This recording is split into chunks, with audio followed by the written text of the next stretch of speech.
All right, so today we're diving into this really precise cancer therapy. But you know what? The real story here, the thing that's truly mind-blowing, isn't just the treatment itself. It's all the meticulous, almost detective-like work that has to happen before a single dose is even considered. So let's start with a really tough question. How do you fight a tumor that you just can't get to? When surgery isn't an option because it's unresectable. How do you attack that without wrecking all the healthy tissue around it? Well, that exact problem is what this procedure, ⁹ Radioembolization, was created to solve. The solution here is it's to think completely differently. Instead of shooting radiation from the outside in, what if you could deliver it from the inside out, right inside the tumor? And that's what we're going to dig into first, this idea of a targeted internal radiation attack. Okay, so here's the official name, transarterial radioembolization, or TARE. And I know, it's a mouthful, but the name actually tells you everything you need to know. Transarterial, that means they go in through the arteries.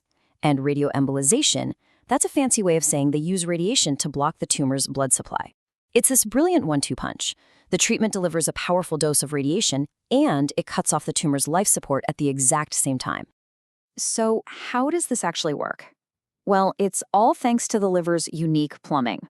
Doctors can basically use the tumor's own arteries like a personal highway, sending millions of these tiny spheres straight to the target. They're like little GPS-guided seeds of radiation. They get stuck in the tiny vessels that are feeding the tumor, and then, bam, they get to work releasing their radiation over a super short distance, exactly where it's needed and nowhere else. But, and this is a big but, a treatment this powerful is definitely not for everyone. In fact, figuring out who's a good candidate, that patient selection process, is maybe the most critical step of all. So, who is the ideal candidate? Well, you're looking at someone with a tumor that can't be removed with surgery, but, and this is key, their liver is still in pretty good shape. It's got to be healthy enough to take the hit. On the flip side, the big red flags are things like poor liver function or something called shunts. Think of shunts as like wrong turns or detours in the bloodstream that could send those radioactive spheres to the wrong place, like other organs. And you can bet that avoiding those detours is a huge part of the planning. When you get right down to it, all those criteria, all those checks, they're all about answering one simple fundamental question. Will this treatment help more than it could possibly harm? It's that classic first do no harm principle. The whole selection process is just one big, careful calculation to make sure the answer is a resounding yes. Okay, so once a patient gets the green light, we get to what I think is the most fascinating part of this whole thing. Before a single radioactive particle is used, the medical team runs a full-blown dress rehearsal. It's like they're mapping the entire battlefield before the first shot is ever fired. And this rehearsal has 3 main steps. First up, they do something called an angiography, which is basically creating a super detailed GPS map of all the arteries in the liver. Then, step 2, they inject these harmless little tracer particles. They're the exact same size as the real deal, but totally safe. And finally, step 3, they do a special scan to track those tracers and see precisely where they end up. I mean, that sounds like a lot, right? A whole separate procedure just to plan for the actual one. So you gotta ask, why go through all this trouble? What's the point of such an elaborate scouting mission? Well, it's all about 2 things, safety and precision. This whole simulation is designed to make sure the path to the tumor is totally clear. They're checking for any of those wrong turn arteries that might accidentally send the spheres to the stomach or the pancreas. And, maybe most importantly, they measure exactly how many of those little particles might sneak past the liver and end up in the lungs. And that brings us to a really important number, 20%. The scan calculates what's called the lung shunt fraction. And if that calculation predicts that more than 20% of the dose is going to end up in the lungs, the procedure is off. It's just too risky. It's a hard, non-negotiable cutoff point to protect the patient's lungs. But believe it or not, the planning doesn't even stop there. So they know they can get the spheres to the right place safely. Now they have to figure out the perfect dose. And this isn't just picking a number out of a hat. This is where you really see the science of personalized medicine in action. See, the old way of doing it was based on a patient's height and weight. It was a good, educated guess, but still kind of one size fits all. But the new way, called the partition model, is a total game changer.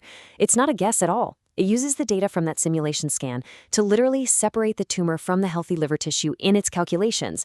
This means doctors can figure out the absolute maximum dose the tumor can take while also knowing exactly how much the healthy parts of the liver will get. It's literally the difference between buying a suit off the rack and getting one custom tailored. And the benefits of doing it this way are huge. You're getting a dose that's truly personalized to that specific patient's anatomy. You're hitting the tumor as hard as possible while minimizing the collateral damage. What does that mean in the end? A more effective treatment, way fewer side effects, and a medical team that goes into the procedure with a ton more confidence. And just look at this. This is the proof, right here. The scan on the left is the plan, the simulation, and the one on the right is the result from the actual treatment. They're practically identical. This is what all that painstaking planning gets you. Incredible accuracy. You know, with confidence, that the radiation is going to go exactly where you want it to go. Now, of course, with any powerful treatment like this, we have to be real and talk about the risks. The whole point of all this planning is to make it incredibly safe, but things can still go wrong. Complications are rare, but they're not impossible. In one of the studies we looked at, there was a case where a patient, even with all the planning, developed some serious lung inflammation about 6 weeks after the treatment. And that's exactly the type of thing that lung shunt fraction calculation is there to prevent. It's just a really stark reminder of why every single one of these safety steps matters so much. But right after mentioning that risk, the study makes a really crucial point, and I'm going to quote it directly.